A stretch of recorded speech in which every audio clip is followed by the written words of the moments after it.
Well, you know, honestly, the collaboration between Preston Singletary and Dante Marioni was conceived by Leroy Garcia, the owner of the gallery. The story between the two artists, I think, is so intriguing. Blue Rain felt it was so intriguing. They've known each other for well over 30 years, and in many respects,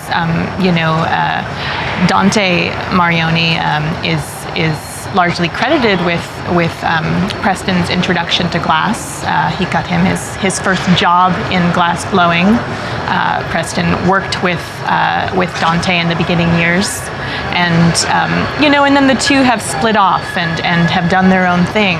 I always remember Dante. I think he arrived in school, I believe it was in the spring.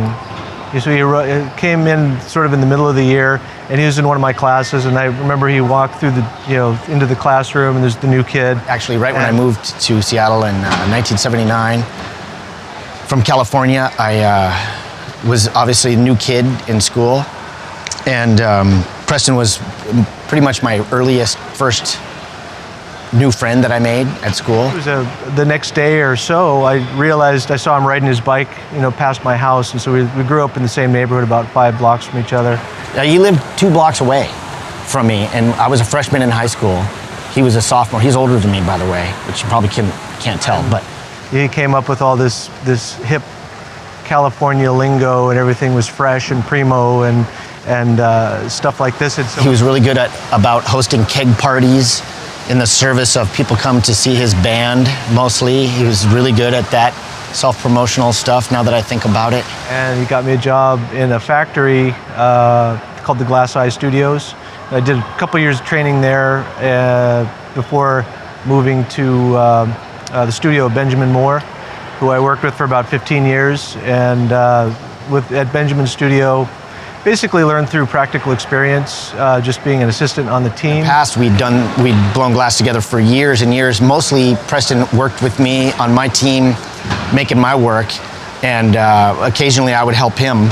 But as things started to really take off for him, he couldn't show up to help me make my work anymore, and vice versa.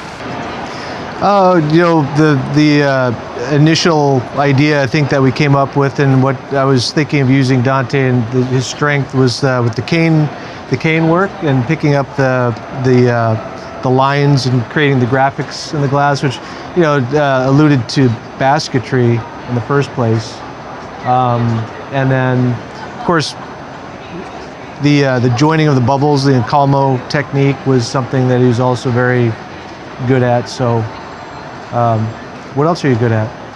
That's pretty much it, actually. Also, Preston hasn't done a whole lot of vessel stuff aside from the baskets in his own work that he does, and I'm pretty vessel-centric in my approach.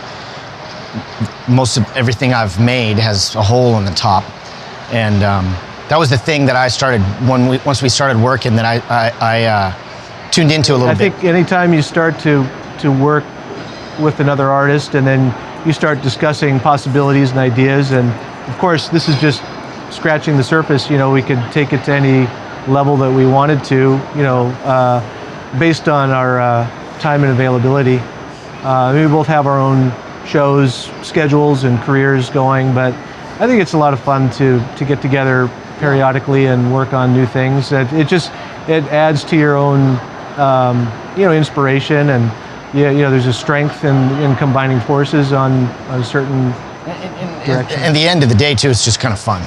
So, I mean, the glass blowing thing started out, we both started doing it just because it was fun as teenagers. And then before you know it, all of a sudden that's what you do. And you have a career, and now